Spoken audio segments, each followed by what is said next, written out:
And Oh, we're going, sorry? we're live, right? Yeah. Strangely, though, it's just me on the camera or you. Why did Zoom decide to do that? You're probably in That's better. speaker mode. Yeah. Okay. What a great start to the show. So today is Friday, March 21st, and I'm here with my good friend, Dr. Eleanor. Um, Good morning. How you doing? Good? Good. Um, so why don't we just jump right into it? We were talking a little bit about auras. Uh-huh. Um, And I know Raven listens to this quite often, usually real time. So it'd be interesting to see if she happens to tune in today. But I want to describe what I experienced or saw yesterday, and then just we can just talk about it. So it was in your Manifest Your Dreams webinar. So that's on Thursdays. And this lovely young lady, Raven, was beaming energy, and she has had a show last night as well. So I think she was obviously clearly excited. So part of my yeah, I've got some questions around that too. But one thing you commented on when she was talking about the show was you said you could see her aura, Mhm. and you described something that was about the size of a tennis ball on her forehead. Mhm. And around the same time, I was looking at her as well, and I was like, oh man, her head looks swollen, like she had been stung by a bee. It wasn't red, it was just like sticking out of her head. And I thought it was the lighting, but she kept moving her head, and it moved with her. Like it wasn't like the lighting shifted. And I was like, oh, maybe I'm seeing her aura or how I see auras. And I'd never experienced that before, at least didn't hadn't ever thought about it that way before. And then I did. That's probably where well, no, I put it into gallery view, and then I started observing other people in the meeting, and several others. They had a bulb or on their forehead, and one of them was Charlotte, and she's just a very vibrant character, and it wouldn't surprise me that her third eye would be open. Right? She's just got a great energy. Um, so I feel like I saw it too, but my what I saw seemed like her skin was bulging, but it was sticking out. It was round, um, and it wasn't lighting, and it didn't look unhealthy. It just looked different, and something that I hadn't really either seen before or hadn't noticed before. Mhm. Um, what did you see when you saw an aura? I see different things. Okay. It's not always the same. And there are different levels to what can be seen. So,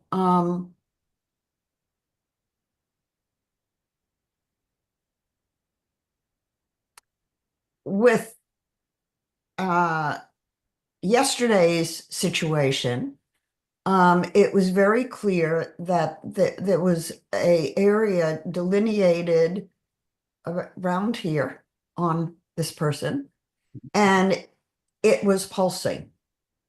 Oh, okay.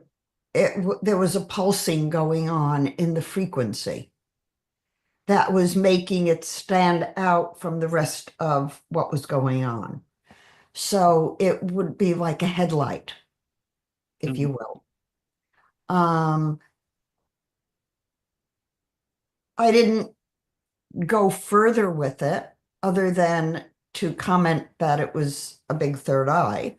Mhm. Um, Looking at you now, there is an area in your forehead with your third eye, and it's fairly big. And the um, it looks shinier Mhm. than the rest of your forehead, Mhm. and it looks. I mean, I see auras as often colorless, sometimes colored. The density changes, the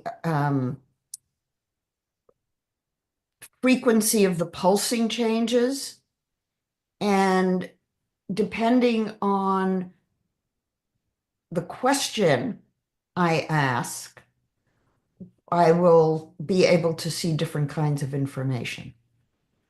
Oh, interesting. So it shifts. Well, I can ask, if I'm looking at your aura, for example, and I'm looking at your third eye right now, it's a different shape than what we saw yesterday. It's not a tennis ball, it's more like a football So can I shape. ask, is it here? Yes, I see it too. right.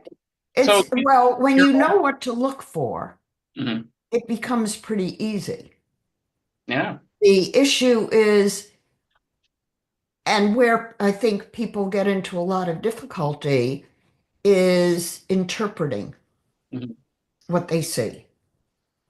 Um, it's one thing to say your third eye is pretty big and I can see it, versus, oh, your third eye is telling us X, Y, and Z.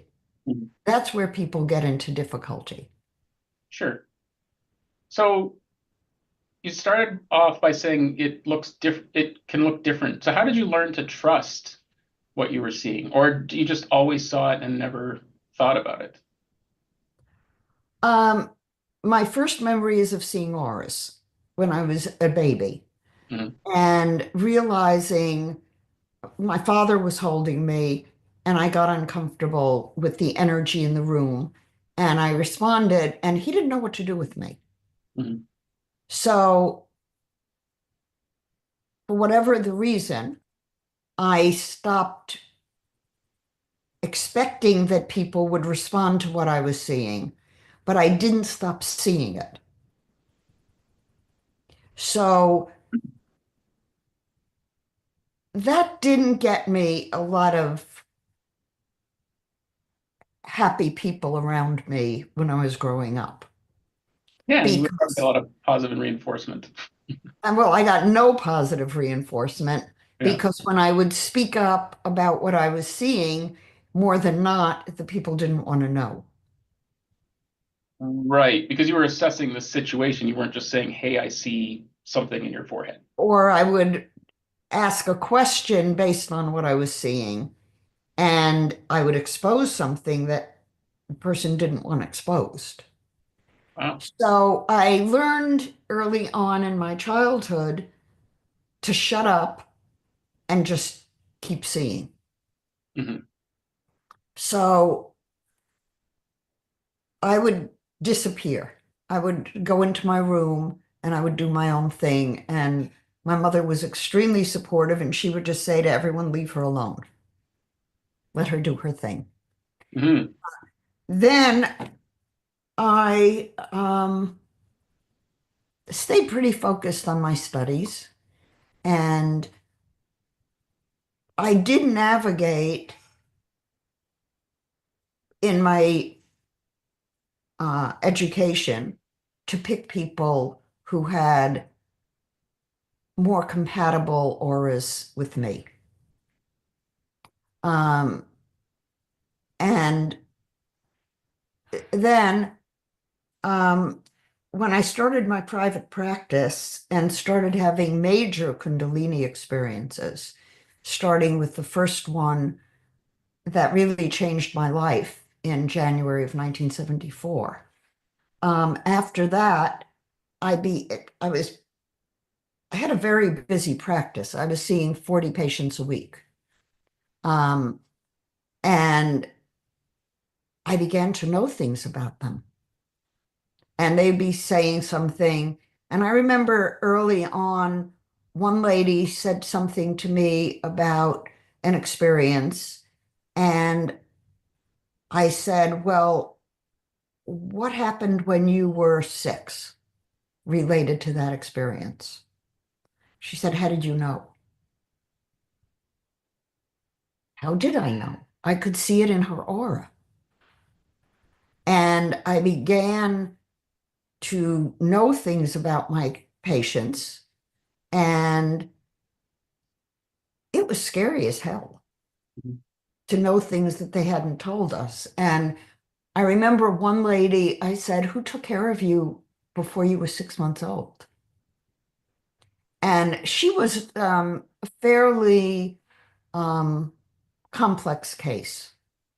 And she said, I don't know, I'll check with my mom. And she checked with her mother, and her mother said, nobody. 3 months later, she came in with a photograph. And she said, I was going through a photo album and I asked my mom, who is this lady? And she said, she took care of you before you were 6 months old. Mhm. And you were right. So I began to get feedback from my clients, my patients, when I was right and when I wasn't right. And I began to learn the difference in my own perception. Because when it's psychic and when it's seeing an aura, it's very different than when you're in the mental world interpreting something. Mhm. And over time, well, after I began having all of these experiences with my patients, I decided I better get my skills under control. So I studied with a lady named Ursula van Alstyne Mhm. in Chicago, um, probably for 4 or 5 years. Um, and she was teaching me how to do psychic readings and know if you're accurate. And then I studied with um, a lady named Consuela Newton, who taught me how to read objects. So, I could take a ring, let's say, and hold it and tell you everything about the person who owned it. Mhm.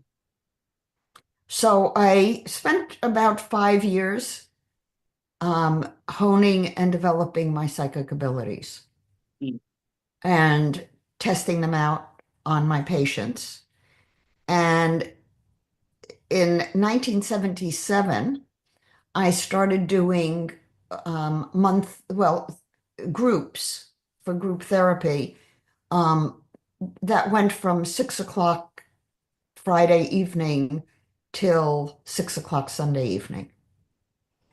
And I did them in my home, first in Chicago and then in California.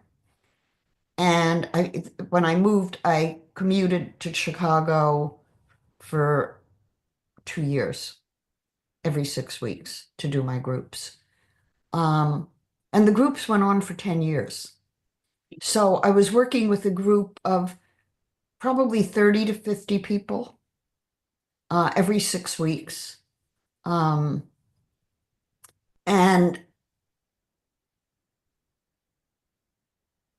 I would do my psychic number in my group. I would know who needed work. Noble would help me. This guy would help me. He would go tell me who to work with next. And we would communicate, he and I, Mhm. about what was needed. So it was a very interesting time. And I realized that I could trace back through my whole life psychically. And a lot of my decisions, all of my decisions in my life, were based on spirit. Mhm. They were not decisions that made logical sense. They were decisions that made spiritual sense. Okay, I have much to say or ask on this, but I think the first thing I want to say is you gave me some great advice about 10 days ago, which was I needed a break. I need to kind of, I forget the words you said, but I need to kind of get away from everyone and everything and turn off my phone. And so I did. I found a house sit. There's a great little app called Trusted Pet Sitter or House Sitter, which is like Airbnb, but for finding places with pets. And the reason I did that is I'm broke, but also, you've many times said I should meditate with animals around me. My animals are at home where all the energies exist. So nothing I was necessarily trying to get away from there, but the weight of the world is in the house. So it seemed like a great idea. So I did. And it was only like a 5 minute drive to my house, but it was enough space that I could hang with some pets that were lovely and have my own space. And honestly, the first 36 hours were agonizing. I wanted to reach out to friends. Like it was almost like being put in my room. But it was really good. And it was around the same time I was doing a parasite cleanse and a bunch of other stuff. And something shifted big time for me. I threw a bunch of stuff at myself during that time. But when you made that suggestion, did you intuit that from my aura at the time? Was it the astrology at the time? Because of course I look at cosmic guidance every day, and it'll suggest sort of things like that. So, and I don't even know if you remember at the time, but or Yes, I do remember. And remember, I'm a clinician. mhm. I've been practicing as a psychologist for over 50 years. And through that time, I've been able to assess the psyche of a person and to have a good instinct for what a person needs. If I didn't, I wouldn't have been so successful as a psychologist. Mhm. And from your body language, from your aura, from things you said, from the stress in your body, it was very clear you needed to just go inside yourself and be alone. What's interesting about that time is I didn't necessarily sense that myself. I was actually feeling pretty good about where I was at, but something was off. So like, I mean, thank you for helping me push through that because it was uncomfortable. Even when my wife saying, "I'm gonna go house sit at another house down the road," I mean, that's not usually what people do, right? If you're gonna do that, it's because I want to go to Hawaii or I want to, and it was like, no, I need to go have some space and just sit by myself. And so Which is hard for you. mhm. It was terrible for a while. I mean, the dogs were great, but it was tough. It was really, You're a very social person mm, and you're used to a lot of input and you take it in and you respond. mhm. But that's a habit pattern. It's not who you are. Ooh, interesting. Okay, so let's for a second. So again, are you intuiting that? Is some of that your awareness of my um, energy map? Is it a bit of both? Um, Um, we can look for the validation of it okay. in the energy map. Mhm. Uh, but I've known you for how many months? 8 months? No, dude, it's been over a year now. It's over a year. Oh my God. Yeah, it's funny, right? Okay. So I know you for over a year. Yeah, We've been doing podcasts for probably close to that. yeah. And I've seen and heard and experienced your struggles. Mhm. And in my world, I like people to be happy, to not be stressed, Mhm. to not be internally struggling. That, to me, um, speaks to them not being in themselves. Mhm. And, I am very committed as my life mission to be teaching about the four worlds. And generally, um, most people don't know even what the four worlds are. Mhm. And the culture, remember, my training is as a psychologist, as a sociologist, anthropologist, and biologist. So I have training in all four disciplines, the four worlds. And so from a sociologic standpoint, which means the structure of the culture, the way we bring up our children, what we pay attention to, what the values are, all of that is cultural. And in Western culture, we orient children in this day and age to the mental waking world. What are you going to do when you grow up? Mhm. Um, what kind of mate do you want? What kind of work do you want to do? What kind of education are you going to have? Those are all mental world concepts. It's very rare for a parent to tune into the soul of their child and to bring them up according to what's right for them. And I must say, the human design community has bought Ra's misinformation hook, line, and sinker. And I even see in my classes about the four worlds that people are still attached to it and to misinformation and fighting tooth and nail to keep the misinformation going because they think it's going to give them what they need. And in fact, it disempowers many people. So we live in a culture where the field of psychology is an incomplete system also. It's very, I mean, you talk about uh, CBT or EFT or some of those therapies that really don't get to the core of the spirit. And we're giving people superficial fixes. And it's really unfortunate because we do live in four worlds. The mental world, I call it the mental waking world, the emotional angelic world, which is the world of creative intelligence.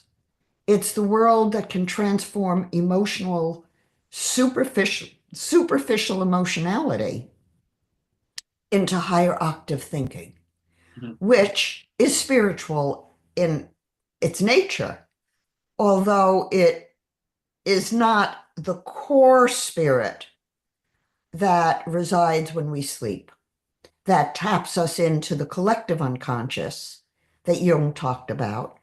And, when we sleep, we're in a cosmic soup that connects us with all of humanity as one consciousness. Mhm. And we're not taught that in the Western world. No. So there's a inner sense in the Western culture of loneliness, of needing to connect, your drive to connect, information, people, work, friends, it's all sort of lumped together. And the differentiation of the spiritual self and your own values haven't been cemented.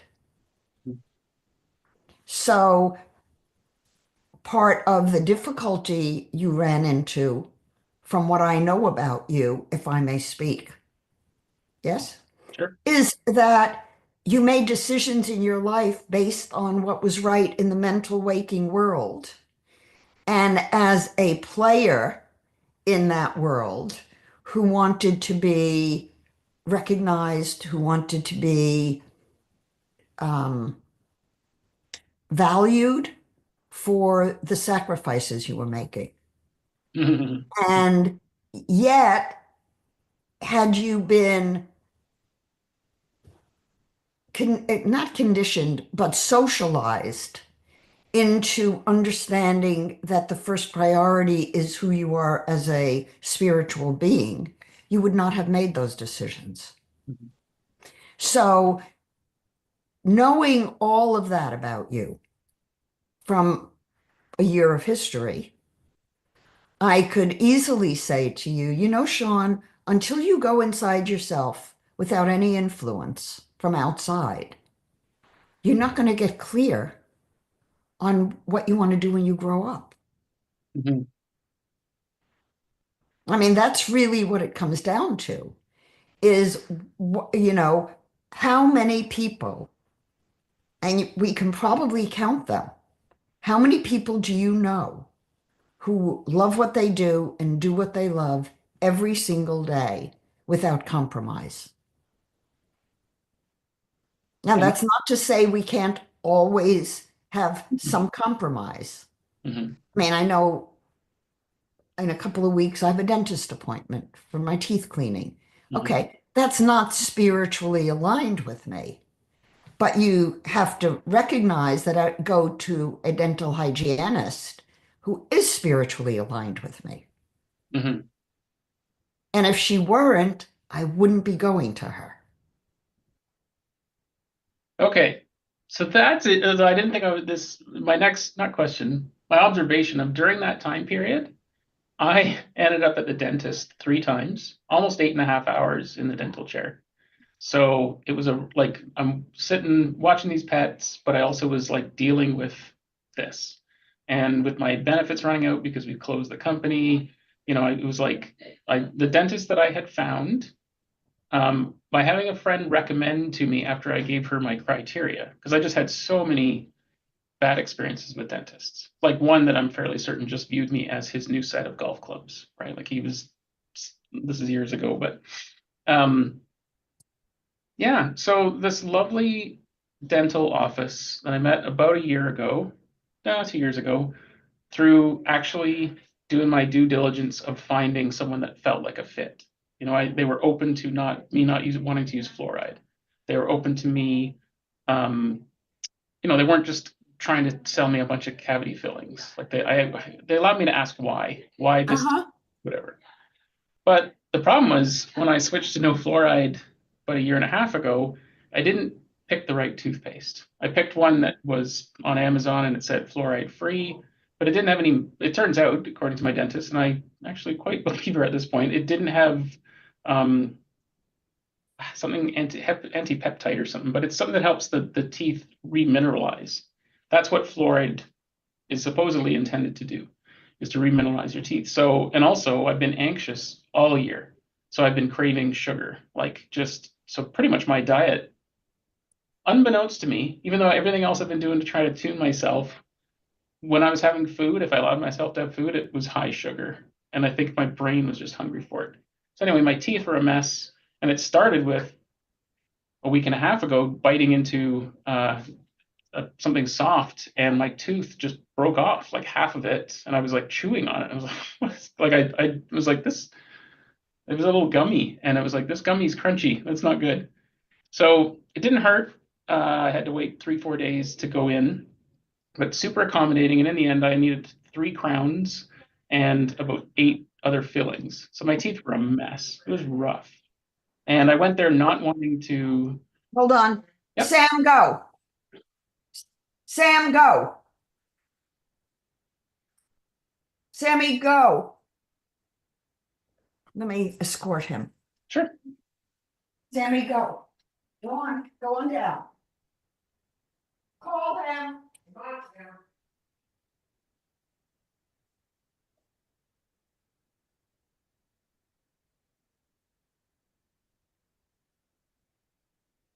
Sorry, I was giving you a bunch of detail about my teeth. I forget why that was relevant, other than it was rough. It was like a rough week to be on my own, in my own head. And I actually did a little self-hypnosis before I went. Like I actually, the dentist said I have a poker face when I'm at the dentist. So I'm like getting pounded. The one session was 4.5 hours, the first one. A long time. Like they actually went and bought me a protein shake so I could sip it through a straw to have a break, right? It was just like awful. But I had done this self hypnosis and it was super effective. It did not, I mean, it was a long time, but it did not feel like 4.5 hours. I was kind of shocked afterwards. Um, but yeah, I had picked this dentist based on my criteria. I was so fed up being screwed around by so many dentists, that ultimately my parents had recommended to me. It was like, go to this guy. And that had never worked for me. Their dentist was not for me. So yeah, it was a spiritual decision. This time it was my decision. Um, I guess that's my point. It's so funny. But the whole time I just felt I was so interested in what was going on with my teeth. I grabbed my metaphysical book and what are the emotions that are tied to teeth and yeah, I had quite the epiphany, which was oh, I'm having so much sugar and I didn't notice. I somehow was unaware because I wasn't like buying chocolate bars, but I was getting sugar through other sources and not really feeding my body. And so I'm at the dentist, I'm avoiding sugar 4 or 5 days, parasite cleanse, and I just came out the other side being like, whew, like just felt a lot better. And I'm still kind of apprehensive every day I get up and I'm like, wow, today I actually don't feel like shit today. Like it's the first 3 days in a row where I wake up and I'm like, I want to start the day and I want to move. Good. But I was like hugely stifled. And it So really, it may be useful for you to take a day, a week, and do it as a internal meditative day where you do not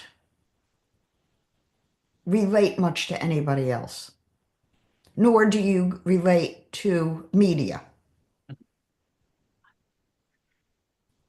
yeah. Yeah, and I've been doing that little pockets during the day, trying to develop habits, but it still didn't feel like an intention somehow. So there was some sort of realization that clicked in. Last night, I came here and went to a yin and sound class, which is just an amazing, relaxing experience, and I knew my body needed it. And then I drummed for like 3 hours. I never do that. I always talk about being a drummer, and I love it live on stage because there's a high to it. But practicing was always I get so frustrated in 30 seconds that I couldn't. Well, maybe it's the thought form that's derailing you. I agree with you, I think, but I'm curious to hear why You you. said practicing. Yeah. Maybe instead of practicing, you simply express. Hmm. Yep. That's what happened last night. For about half an hour, I was still in the mindset of practicing, and I was not. All I wanted to do was figure out this one drum beat that was really funky, and I can't stop watching this other person perform it. I just love it, everything about it. And then I sat, and it looked easy because I can pretty much play anything that I see, but I couldn't get his feel, and it was making me crazy. And then I just eventually somehow relaxed, and it There it was. yeah, yeah, and now I can tell it's in me, and if I sit down next time, it's just gonna flow out of me. And it was a very hypnotic, dancey rhythm. Like without a doubt, if someone heard that music, they would be move their body. So, what allowed it to happen? That's why I was curious to your thoughts because I don't remember the moment, But but you remember the feeling. yep. Hmm. So, what allows you to get back to that feeling? Is the feeling inside of you or outside of you in its origination? It's inside of me. And where did it come from?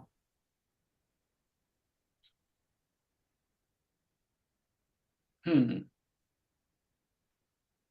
There was something hypnotic and relaxing about it. Um, hmm. It's a very interesting question. It took a while to get there. I will say, every time I sit down and drum, I'm my mind is racing. Like it's really hard to get the mind to stop.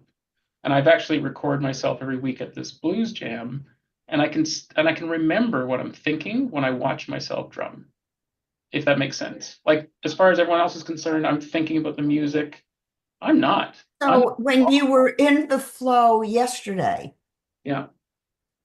were you thinking? Once I got in the flow, I think I was still. It just was quieter somehow. Actually, at one point, I was just listening to YouTube videos on topics I was interested in. So it wasn't musical. It was people like dialogue. And by focusing on what they were saying, I locked in and my body took over. If that makes sense. So the issue for you is that you can't turn your mind off. Correct. Getting better, a little better at it lately, somehow. Are you doing TM? I haven't been able to afford to do it. So I'm doing I think I've told you, there's this fellow on YouTube, he does a daily one. He gets you to focus on a sound. And because it's binaural, that seems to help me. Plus there's a variety. It's different every day. So I think its intention is like TM, but it's not specifically TM. Um, And I do it most days.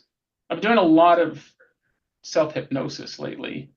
Uh, that is, which again isn't TM, but it does help me to relax. Like my body fully is gone. I'm just floating. So yeah. um, you need some daily discipline. Mhm. Um, I'd recommend, and I would recommend to everybody that, and in the Manifest Your Dreams webinar, I was talking about aligning internally and recommended that you start the first 90 minutes of your day Mhm. with staying anchored within your own space. Yeah. I've been pretty good at that lately. Setting an alarm 2 hours before I need to really do anything, and pretty good at keeping it my own time. And what difference does that make in your day?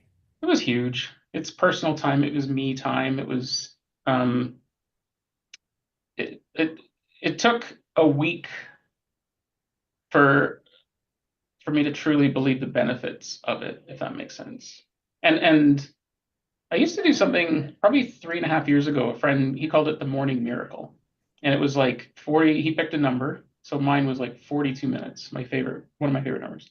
And so I gave myself 10 minutes for, at the time, I think, breath work, a couple minutes for gratitude. Like it was like carved up into criteria. I think I overthought it, but there was a period where things were clicking in, and I did it for 2 months, and then I just kind of lost track of it, moved on to something else. And so like without a doubt, it matters and it helps. So Well, I would recommend that you design your own morning routine mhm. based on what emerges from you, not what somebody else tells you to do. Kind of what I've been doing lately. Like it's my this is what I used to do. I used to set an alarm that told me what I was going to do, like meditate, gratitude, and then I wouldn't do it. Lately, it's been get up. I forget what I put in there, but like my phone comes up, it says like rise and shine and a couple of emojis, and it's just a sunshine and like right. There's no criteria. It's time to get up and start my day, and that alone was really helpful because it didn't feel like I'd recommend that you give yourself a routine Mhm, that comes out of you. And this is good for anyone. mhm, When you wake up in the morning,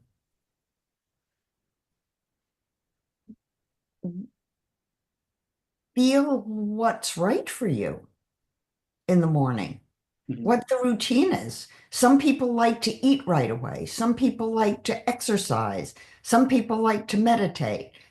What is resonating with you as an individual without input from anything outside of you? mhm. Yeah, I think that's important to remember. Some days I do want to get up and move my body. Some days it's no, not yet. You know. So, if you have a block of time in the morning Mhm, that belongs to you, you get to choose and it's flexible. But imagine the joy of starting every single day doing what's exactly right for you. Mhm. I mean, it's almost as though then you fulfill your agenda for the day. Mhm. And what happens in the mental world is superfluous. Mhm. It's just the mental world. Yeah, It's not who we are. yeah, for sure. I think I know the challenge for me and what I see with most people my age around me is you wake up wondering what you've missed. So the phone goes on, not what I missed. Like I don't mean news because I don't track the news at all, but like, is everyone okay? Right? For in a way, like Facebook is the way that I keep track of my family. Right? Most people I know do not check in with me, which is something I also discovered during that week, or it was reinforced. Right? Most people, including family, reach out to me when they've got a technology problem, but they start with small talk. And then it's, oh, here's the real reason for the call. My phone doesn't work, which is not very satisfying. And so I've been like observing that a lot more. And yeah, so I kind of wake up worrying about everyone else's problems, not my own. And And you've been trained to do that. oh yeah, my whole life. And then having a business with people and staff, like I just woke up every day wondering whose crisis I was going to get presented with, along with my own during the day. And I never, Doesn't sound like fun. it was awful. Sounds awful. Yeah. Yeah. I'm trying not to use the words never, but I don't think I will ever have employees again. I mean, even this company that we finally closed 2 weeks ago, um, painfully, the person that we supported right to the end dropped us like a hot stone, just like all the others. Not even a want to go for lunch, nothing, just gone. Um, it's just a reminder that to take care of myself first. So Hmm. yeah, yeah. So I'm not even sad about that. It's just now an observation, which feels a lot different. It was it sucked last week. I like sat with it and felt it. Um, but yeah, there it was again. So that's what I needed was some time just, by myself. I needed pets nearby, which that would have been the difference. If I went to a hotel or something, I would have immediately looked for some sort of source of Fun. connection. Yeah. Well, no, at the time I wouldn't have known it was fur. You know what I mean? Like even my bond with my pets lately is stronger. I've always loved the animals, but they were a nuisance because of I had 1,000 fires I was putting out. So when the pet wanted attention, I was like, I don't have time for this, which sucks for them and for me. So yeah, so still got lots of stuff to clear on the way going forward here, but things are shifting dramatically. Like, so here's something that's happened. We got our tax bill, or I got my personal tax bill the other day. So I owe $38,000 in taxes, which is only a third of what I owed last year, because of all the money we took out of savings to pay these staff that underperformed. Like we paid them instead of laying them off. So, it sucks. I have no savings left and I'm paying taxes on something that the government has done fuck all for me. Um, but my wife got it, got the message. And for the first time, it wasn't dread. She was relieved that it was only 38,000, because last year it was 135,000. So how messed up is that? Or not messed up, how awesome is that? Because, there was a lot of doom and gloom and like the energy is lifting. And the path is being cleared and the faith is there that what I'm doing is helping. But man, it was hard to believe that something that simple is what is required. Hmm. So thank you. So now, Sean, you have to protect your internal space and Yeah, not reach out so much. yeah. So could we Because go back what you're getting is a lot of other people's noise. for sure? Well, you said right in the beginning, did you say I was a social person or that I was trying to be a social person? Because I've been observing myself in like when I'm out now, right? I go out, I'm actually out looking for experiences, not because I need anything. I feel myself looking for data, information, right? I'm looking to just connect with new people and see where the energy takes me. Is that bad for me then? Um, if it has no intentionality to it, Mm, then you could get caught in areas that you don't want to be involved. mm, okay. There's a difference between initiating and responding. Mhm. And according to your chart, you do well when you initiate. Yeah, if it's not premature, as we've discussed many times. Well, okay, but that means you need to go inside. You need to take the time to know what Sean wants, what Sean needs, and who Sean wants to be with, Mhm. rather than putting yourself out there and letting the universe orchestrate what happens to you, which it does anyhow. Well, and the orchestration, the synchronicities and things are now several times a day. Right. Right? It used to be like that was weird to like, oh, here we go again. Here we go again. I am absolutely getting messages everywhere I go. It it's been fun and entertaining. Um, yeah. Going back to the sort of psychic thing, because you made me think of a time, you would be talking to someone you would know in the moment kind of what they needed, right? I don't think you're hearing an internal voice. There's just an intuition. Um, there was one time when I was probably only 24, and there was a couple that I had to work with, and they were awful at the time, awful people. And it's a long story, but they were basically competing with me at this workplace, and I didn't want or need the competition, but for whatever reason, the two of them decided that I was a threat to them somehow.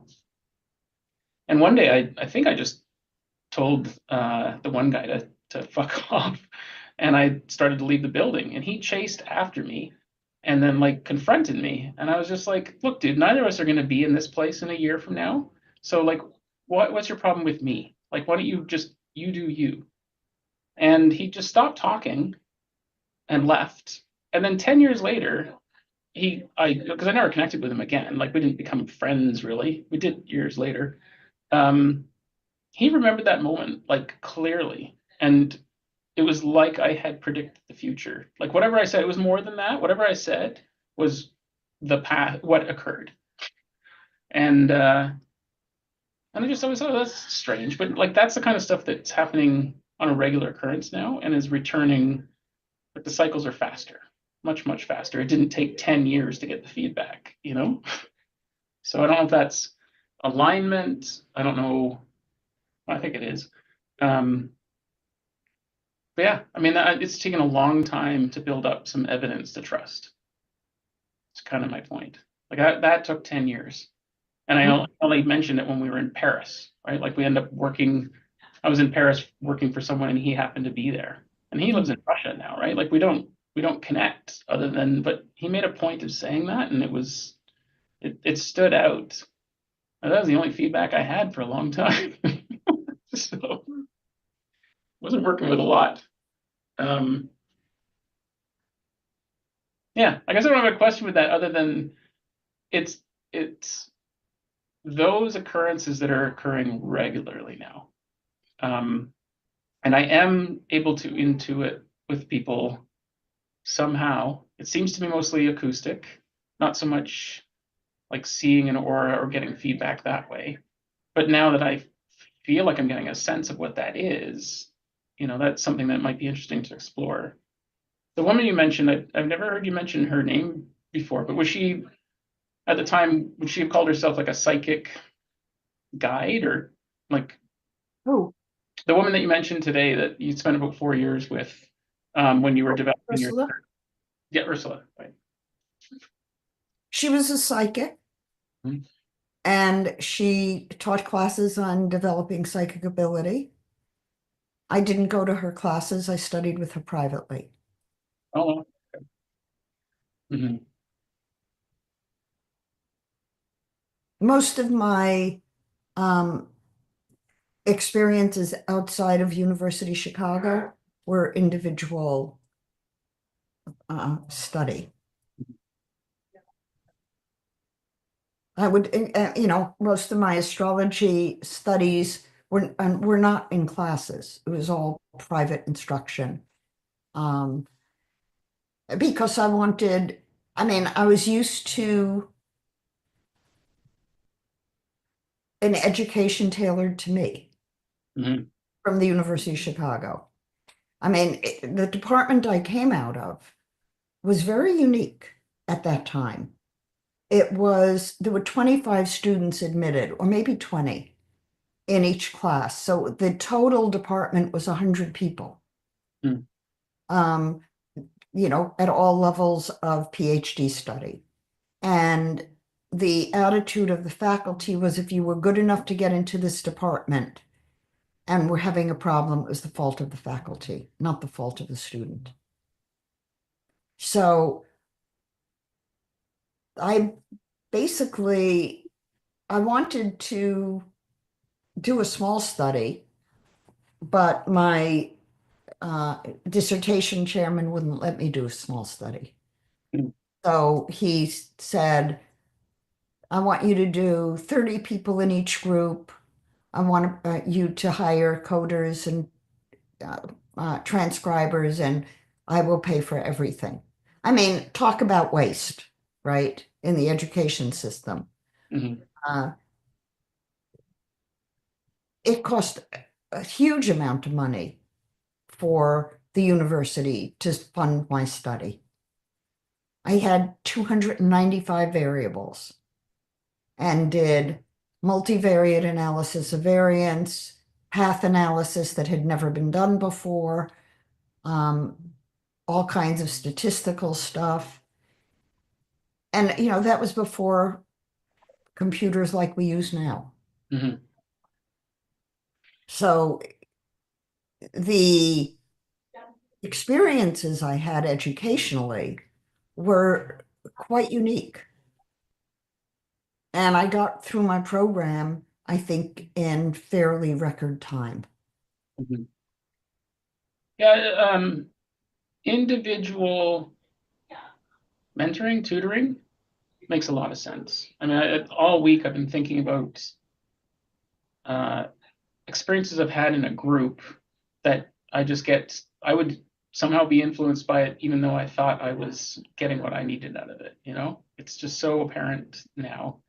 I was talking to someone the other day that was, no, I was listening to a webinar, and the woman was talking about having shared Kundalini experiences and how she does not think that's a good idea, where people get together and awaken their Kundalini, 30 people in a circle.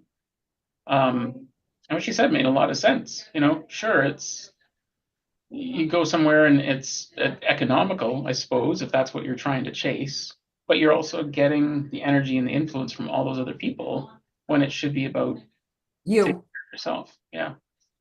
Yeah. So that hadn't occurred to me until she said it, actually, and then it made total sense. So, which it is now giving me something to reflect on here. We have this wellness center where we have group sessions. We're not doing Kundalini awakenings or anything like that, but just when people are having a yoga nidra kind of, like, they're coming here to relax and rest, but they are definitely feeling the energy of other people in the room. And then often there's sound bowls used at the end, which are beautiful, but it is pushing the energy around. Like I had attended one, it was a group acupuncture and sound bath. And that was intense because the needles were in me and I could, the sound was moving through my body. And, but there were people around me too that it's, now that I know that, I think I would make sure I was sealed off while I experienced that, right? So yeah, very, very interesting.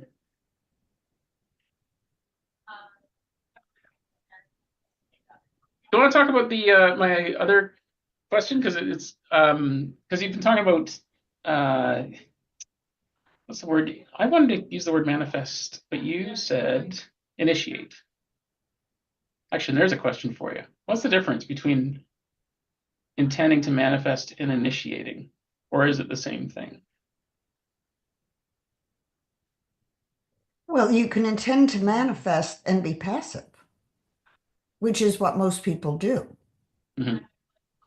But if you want something to manifest for you, what energy are you putting in that's congruent with your goal?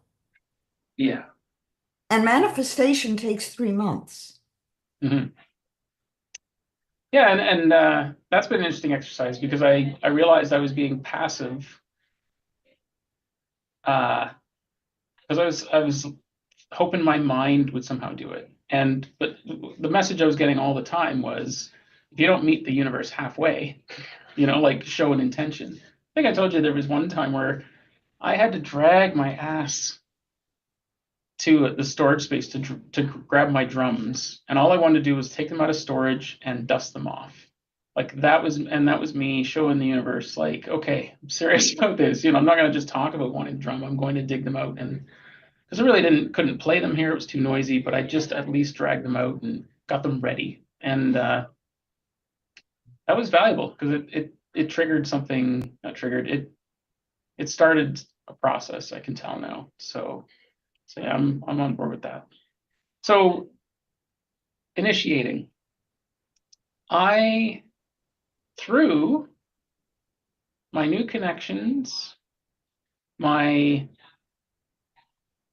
intentions, I have met a lovely couple that run a live music venue in Victoria that's a perfect fit for something that I had created 2 years ago. And the way it ended was uncool, unfair, and it destroyed me.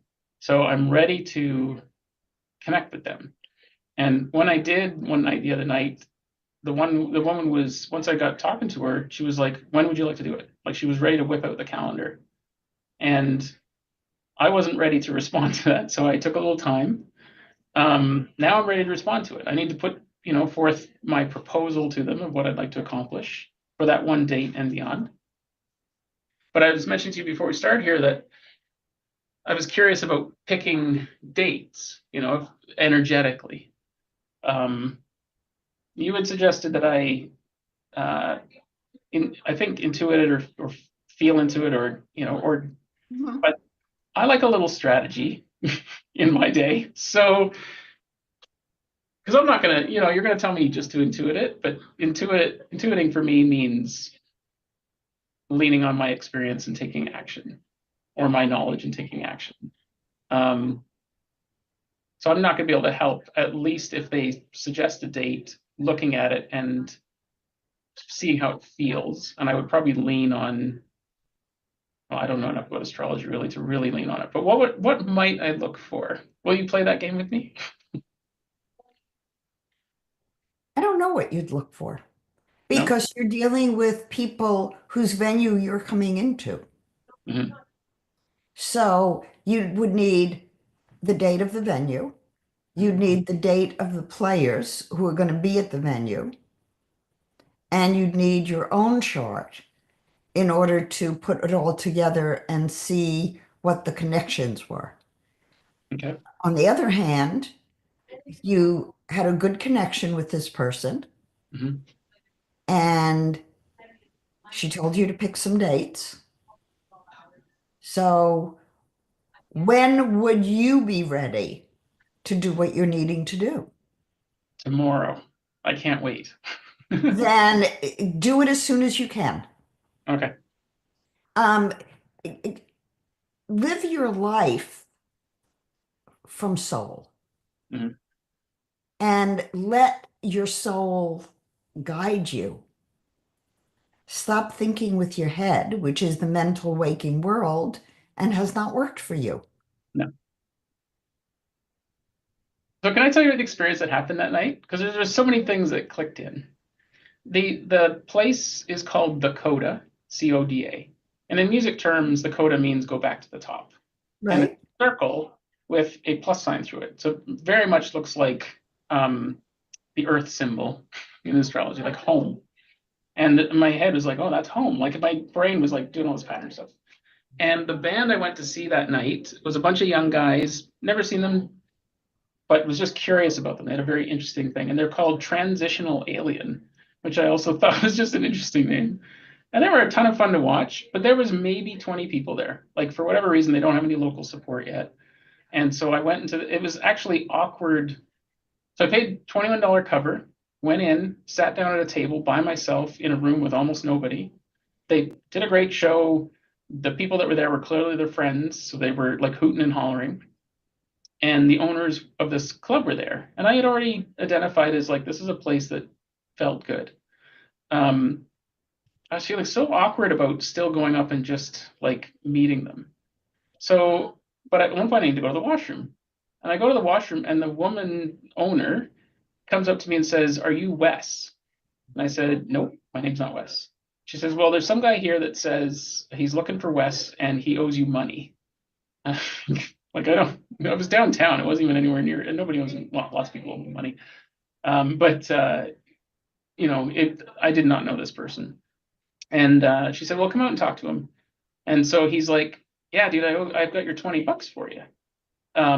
Remember the cover for the thing was 21 too, so it was almost like I was about to get my money back. But I was like, I don't know you. He says, "Yeah, you're Wes, purple mohawk." And then for some reason he's like, "Oh wait, your Wes's mohawk is a foot tall." Like, so this big difference between that and this might be fairly unique outside, but it's not a foot tall. So that was the icebreaker that led to me having a connection with these people. Like it just happened. I just let it go. I did not force it. I just placed my body in the right location, and the chips started falling into place. That to me was fascinating. And then I got speaking to her husband, who's really the booking agent for the place, I think. Like she does the scheduling, but he's the energy behind the stage and the performance. And everything that we talked about, we sort of had some sort of connection. He had, I don't know if you're probably a little bit familiar with the artist Prince. He died about 8 years ago, but very famous.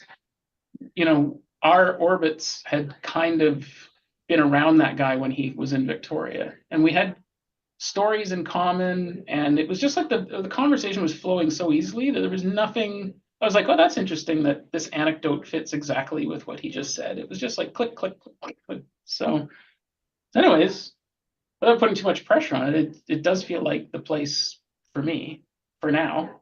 Yeah, I just got to do something about it. So, um, I don't want to fuck it up. So, The only way you're going to fuck it up is if you stay in your head. yeah. Okay. Well, I know my next actions are I've got 3 ideas for shows, um, but I think I need to get clear on them because there's operationally things that need to happen. Then there's picking a date, which I won't think about too much, and I appreciate like sooner the better. The people that I play with are all very talented. We can assemble like the Avengers and we just click. And in the right location, I think it would click. Yeah, it's Friday. I might have to go to the Coda tonight and just pop in. So, okay. Well, thanks for that. That's all I need to do is talk that through. So, um, we're clocking in towards our typical hour and a half. Is there anything you want to talk about? Uh, well, I think that it would be useful for our audience to think about the four worlds. And the mental waking world is the world of daily life. And for most people, that life is not where they get their gratification. They get success, they may get money, they may feel good about their education and what they're doing. But there are a lot of people who are working 9 to 5 jobs and hate them. Mhm. And it kills the inner spirit. So the spiritual world is the world that we go into when we sleep and dream. And it's a world that empowers us, that activates the soul, and that gives us a sense of joy. Mhm. Um, in an ideal world, everyone can do what they love doing. And think about, why am I hearing a voice? Sorry, it's on Fridays, there's a baby group outside, and I was playing with my audio trying to make sure. I'm gonna just set the noise canceling to be a little, it's, that should be, oh no, wait, that probably is worse. Yeah, there's a bunch of babies outside. They're basically just a gathering. I get a socializing of babies. Mhm. So good energy. So the spiritual world is where everybody needs to anchor in order to live their values, with health, and be moving through life with a sense of being connected to a higher source, and for things in your life falling into place. Mhm. And when you live in that way, things do fall into place. And you get many confirmations along the way. It's not like you live in a vacuum. You don't. When you're focused on the core of your being and the mover of your being coming from spirit,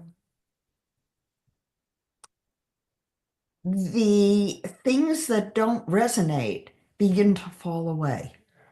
Mhm. And for many people, that's traumatic Mhm. because the accoutrements of the mental waking world can be very luxurious. And when you stay in spirit, um, there is risks you take that can be scary. Mhm. However, in working with the tree of life and the four worlds, as I do in my classes, uh, most people get stuck in the lower triangle of the tree of life, and they don't know that life can be different. And it can be. Mhm.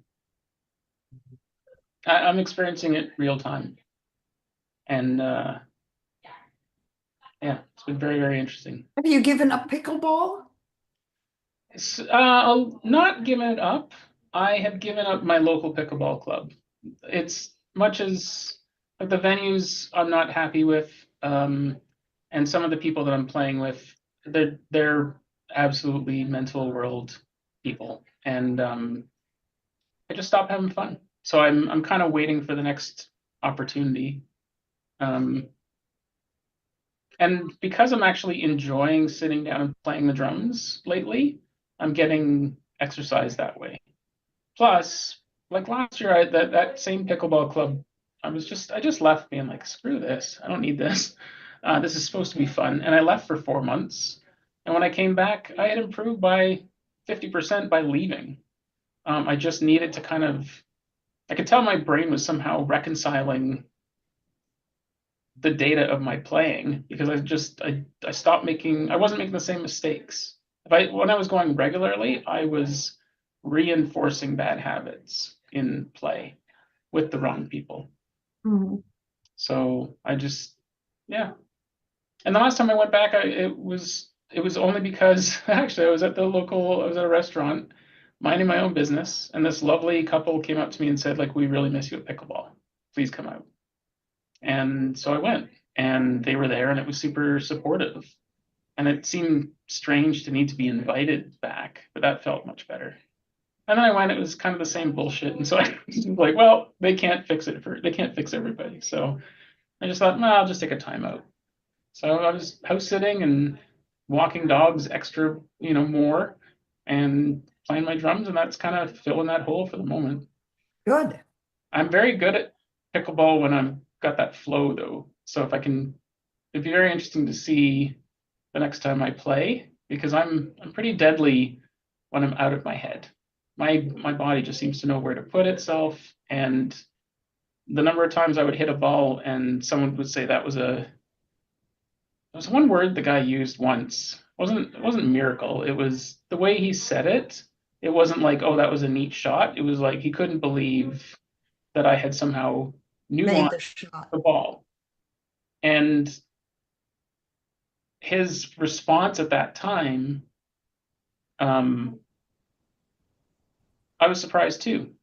And I just really struggled with I was struggling with like how did I get there? Like what was going on in the moment? But I was just having fun. I really was actually enjoying it. I think the energy of my partner at the time was good. People across the court weren't trying to kill me, and it was the right people, the right vibe, and what a difference it made. So Yeah, it does make a difference when it's right. yeah, yeah, it was cool. Okay, maybe one more because so how do I want to phrase this? My in the mental world, my ajna and head are wide open, right? Like completely open. But that isn't all of me. I understand that. But it does at least for explain for me how I used to get caught up in it, I think, is I had nothing to hook onto, like not having a gate to kind of call home. You're misrepresenting the body graph. Okay. A baby being born has every single channel and every single gate, and Mm-hmm. they are all active. Mm-hmm. If they were not active, you would not be human. Mm-hmm. What is activated astrologically in any of the worlds is simply like an exclamation point. You are not empty-headed. No, I didn't mean that. But But I you're saying if it's not defined, it's not functional. that's not what I'm saying. But I if that's the way it's coming out. okay. Let me try to rephrase that. Having nothing. But you don't have nothing. Okay. Having hmm, I know what I'm trying to say. It seems to me that a bit of nuance, a gate, something that's it's not fixed, but like it would give you something to attach to. If if I don't have anything in the mental world, like if I'm in the mental world only, it'd be You very easy still to have the gates. And when the energy comes in through those gates, yeah. through a transit or through another person, you go, oh, yeah, it's a recognition. Hmm. And that happens regularly, whether you have an activation defined or not. If it's defined, you might, it's like an exclamation point. So if something happens and triggers that activation, you're more likely to focus in. But the advantage of being open is that you have all possibilities. You're not predisposed to think in a certain way or No. to go down a route. All possibilities are then open to you. So as you experience energy from other people, from the transits, from your animals. There's much more fluidity. Hmm. And so, it's like the human design paradigm is making people feel like they're broken. Oh, for sure. Yeah. And you're not broken. If you're human, you're born into a 64 gate mental world matrix. Mhm. Everything is there. Yeah. You're not missing a gate or a channel. You have them all, and they get activated by other people, by circumstances, by transits, by parents, by classmates. We're dynamic human beings. Mhm. So, this defining people like a DSM, Mhm. oh, you're a projector, or you're a manifester, or you're a this, or you're a that, it's bullshit. Yeah. Now, from a scientific standpoint, yes, there are five types in the human design system. Yes, there are five types in the other matrices. I validated that scientifically. But what does that mean? Hmm. It simply means that some people are more predisposed to think in certain ways than to remain open to all possibilities. So, in many ways, if somebody's a reflector in the human design system, well, they're not limited by any predisposed beliefs. Hmm. So instead of seeing them as, oh, you need to wait for transit before you can take action, bullshit. I mean, we're dealing with an artificial system. It's something that validates the four worlds. It shows that we are indeed multidimensional, psychological light bodies, just like the Tree of Life says. Hmm. You're not limited. No one is limited.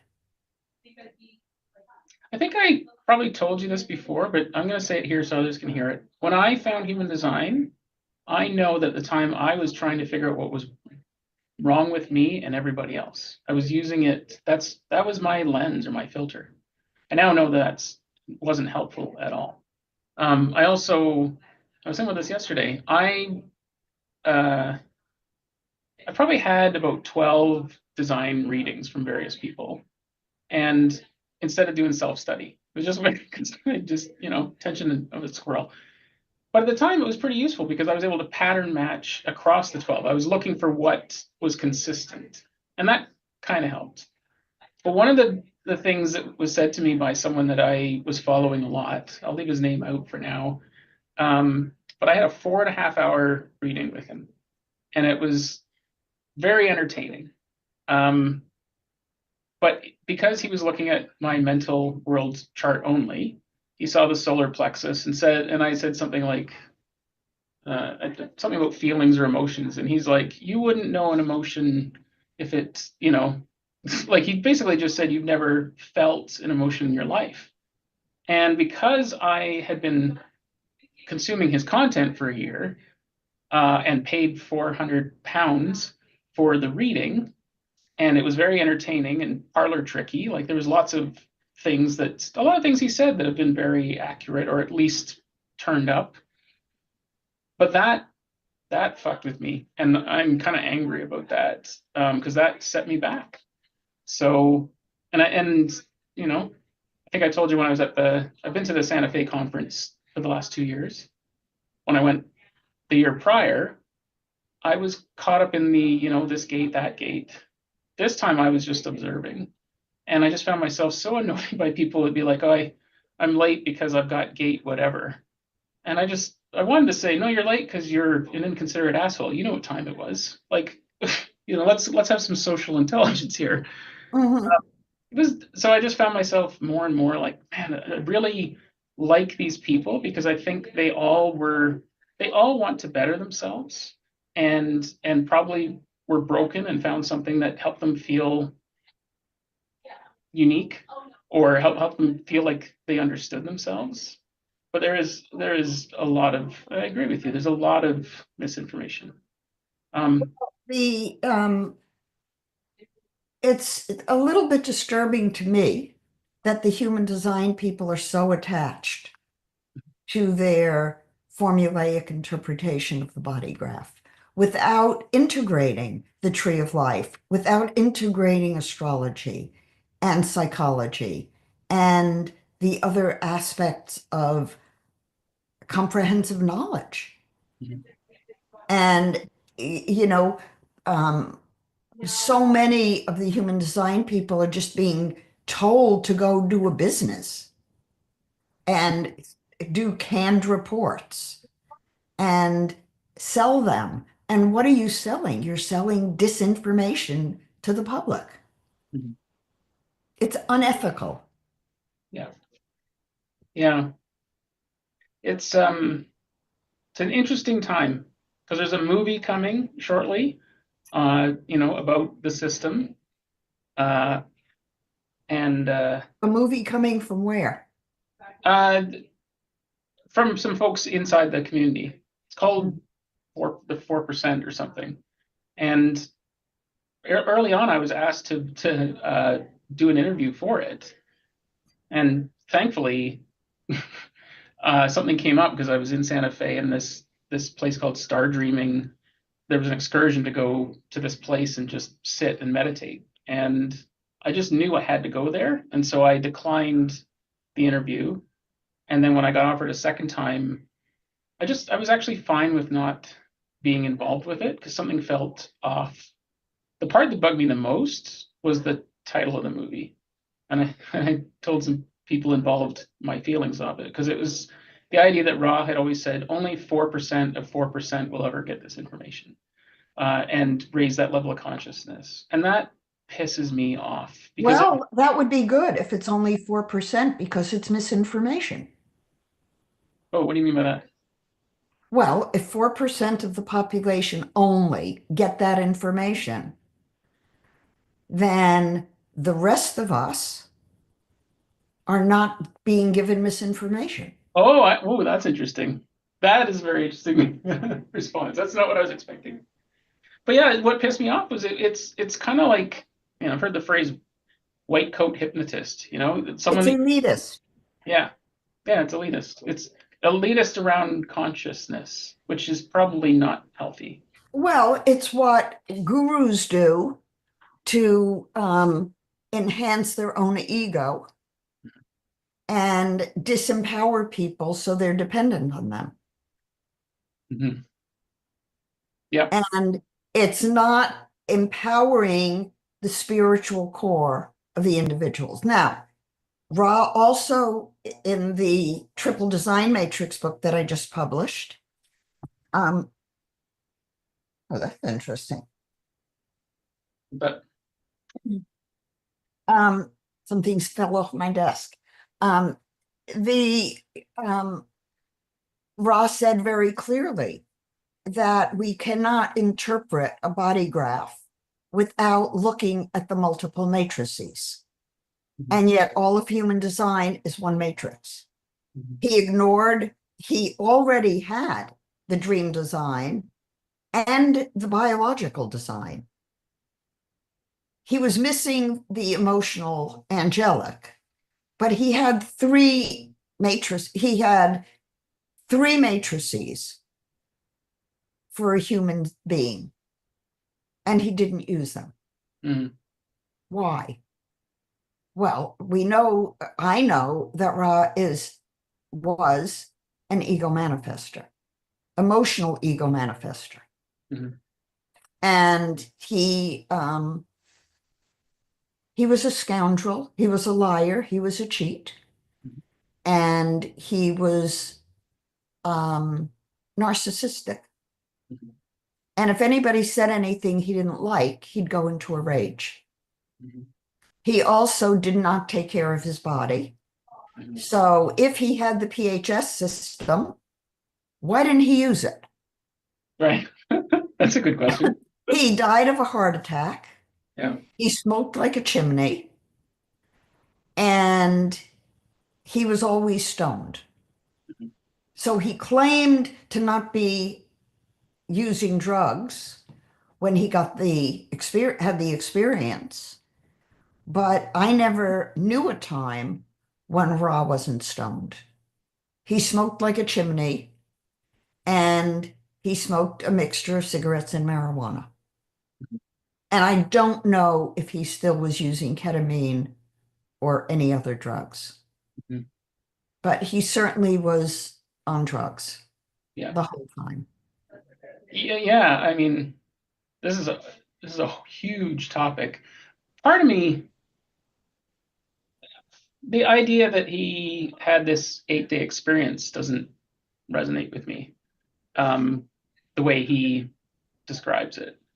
Have you watched those Zeno videos yet? The three parts?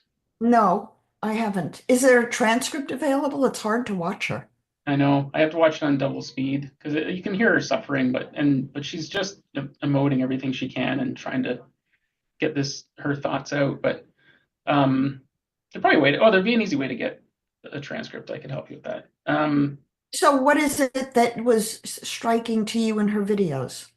Well, so not those ones, but one she talked about how he would manipulate women, particularly those with a defined How sig. he would do what?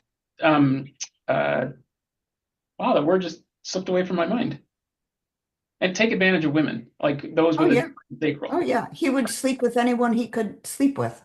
Yeah. Um, but and she also thinks he cursed her, like made her sick, and I'm not sure where I land I on that. don't think that's true. Yeah, same. Um, wow, why She am I thought I cursed her too.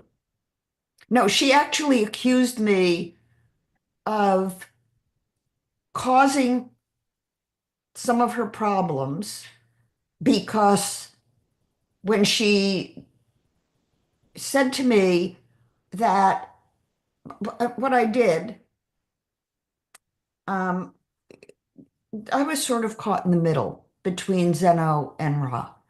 Um, I was certified as an analyst early on. And then at some point, it was supposed to get recertified. And Ra said to me, I don't want you being certified. You're not part of the human design community. Mhm. You're supposed to be handling the professional arm and teaching medical people the truth. You teach the truth. I'll teach what I've taught, but you teach the truth. Right. And I decided to see if Zeno would certify me. So I took a reading that Ra did for my friend. And I had a client who was born the same day as my best friend, on whom Ra had done the reading. So I transcribed Ra's reading and I basically memorized it. And I did that reading and submitted it as my analytic example. Hmm. And Zena wouldn't certify me. And she was very upset about it. And she said, You, I didn't believe you when you said that emotions are in a wave. And I said, Zeno, that's what we're supposed to say about the solar plexus Hmm. and about this channel. But I have never experienced a wave of emotion. So I don't think the solar plexus operates just like that. And that is, if that's what I'm supposed to say to pass my analytic, then I need to say it. But no, I've never had an emotional wave. So I can't speak from my own experience of it. And she got very upset with that. Hmm. And she said, Well, didn't you have cycles with your menstrual cycle? I said, No, I never was moody. I've never, I'm not an emotional being. I never have been. I mean, I can count on one hand the times I've been angry in my life, or I felt angry. I Mhm. might be annoyed, I might be irritated with something, but I don't go into an emotional state. So because I wouldn't, so I said, well, don't certify me. I can't use the formulas. Mhm. They don't work for me. And so she accused me out of that interaction of causing her problems, her medical problems. Well, that's too bad. I haven't heard her say that in the videos, but No, she probably didn't say anything about me oh no, much. she did mention you in that particular stream, and a lot of it was complimentary and supportive. There's a couple of things that, anyways, what was I did interesting. listen to one where she mentioned something about me, which was completely Yeah, erroneous. about how much money you had paid for. Yeah, I remember we talking about it. But yeah, she mentioned you in the second of the three part and the third. The second one, she wasn't, unless I misunderstood what she said, it wasn't very kind or supportive. But in the third one, she corrected herself, which is, I sent you a text sort of saying, "Hey, push through to the third one," because I think she was just like documenting and didn't stop to edit. But one thing she proposed, and I've been sitting with it quite a bit, is the actual videos were called something about the crystals and the third crystal or whatever, and this crystal that Ra got from this other guy that he described. And I mean, unless I misunderstood it, she was seemed to be implying that maybe someone else had come up with this system, and Ra got rid of the other person.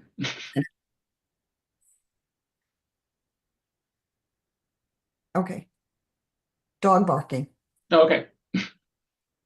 Um, what I what I got from her, what I took from that, and it's been floating around my head all week, is did Ra have this revelation, or did he have a big LSD episode? Because I have many feelings about LSD right now. Um, or I have a lot of experiences and observations having known I took LSD. Um, but she seemed to be implying that perhaps someone else had come up with this system. He was looking for a system like this. It definitely seems like he was trying to impress his dad. That was trauma of his. And that maybe he found someone that had a system, took it, and eliminated the other person and blended it into his story about this, Possible. right? I mean, here's a man, from what I understand, who had lots of money but left his car and keys at the airport and disappeared, like The disconnected from. reason he disappeared, I don't know why he disappeared, but what he was doing when he disappeared was scamming people, selling them things that didn't exist. Mhm. So my hypothesis is that he was wanted by the FBI or, the powers that be, Mhm. because he was a criminal Mhm. and that he escaped with his life. And when I met him and I'm, I studied design in 96, October of 96 with Ra. And then he came to our home in September of 97. So it was about a year later. And Ra had a very loose mouth. And he would sit around our kitchen table telling us stories about himself. He was very narcissistic, so he loved talking about himself. But he did tell us that he was selling people things that didn't exist. He was, um, he disappeared, and his story was that he lived in a tree. He didn't live in a tree, he lived in a hut, and he had no identity. And he wouldn't even tell us his name initially. It was not anywhere, his name. And the first time his name came out in public, he was very upset. And um, he was declared dead by his wife. He left a daughter and a stepchild and disappeared and was declared dead. Now, Hmm. who does that? Well, exactly. And the only reason I could think that he did that was that he was wanted by the police or the FBI and that he needed to disappear. And when we met him, he had everything was cash. We always paid Ra in cash. And he was wearing a a thing that goes around the waist, Fanny pack. Yeah. fanny pack, and he'd put his money in the fanny pack. Mm. So he's always And portable. yes, Yeah. and in the 90s, until 2001, there was no security going through the airport, very little. So you could go to the gate and he could go on the plane with a fanny pack and nobody even looked. And so Ra was a very good storyteller and he came up with a system, however he got it, um, that had enough correlation to the tree of life that it made some sense. And it was an astrologically based system. Mhm. So it's simply a different way of graphing an astrology reading. Yeah. And um, I don't know how much Zeno knew or didn't know. And you have to look at who Zeno was also. Mhm. She was a sannyasin. Marianne Winiger is a sannyasin. Um, Chaitanya was a sannyasin. They were all in Oregon. So they were part of the worst side of Osho.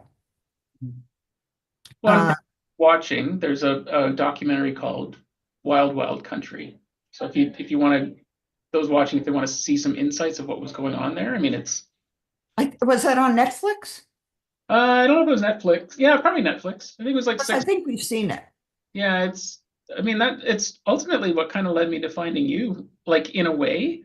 And it was just my cousin mentioning it to us. And it's just so interesting how all these things have come together.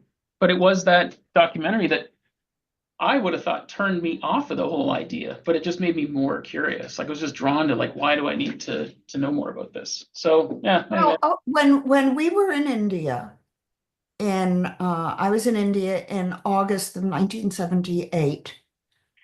Osho was a clear channel, Mhm. but the people around him were not. And they were despicable human beings, a lot of them. Um, there was some of the group leaders would seduce the women, Mm. and there was a lot of promiscuity, a lot of drugs, a lot of deception. Um, I stayed away from all of it. Mhm. Um, but people did get caught in it. Mhm. This conversation could splinter in 10 different directions. So I want to be respectful of your time. Do you have a bit of energy to keep going or do you I'm need, good till 2:30. okay, so I have another meeting at 3. in 10 minutes or so? Yeah, Okay. Um, I would love to have a conversation with about parasites, but I know you don't want to do it here. Should we just stop this here and we can sure. do the flying cloud? Cool. Well, anyways, that was super interesting to me. It always is, but that was a hoot. Okay, I am going to hit that button and we'll end this one here.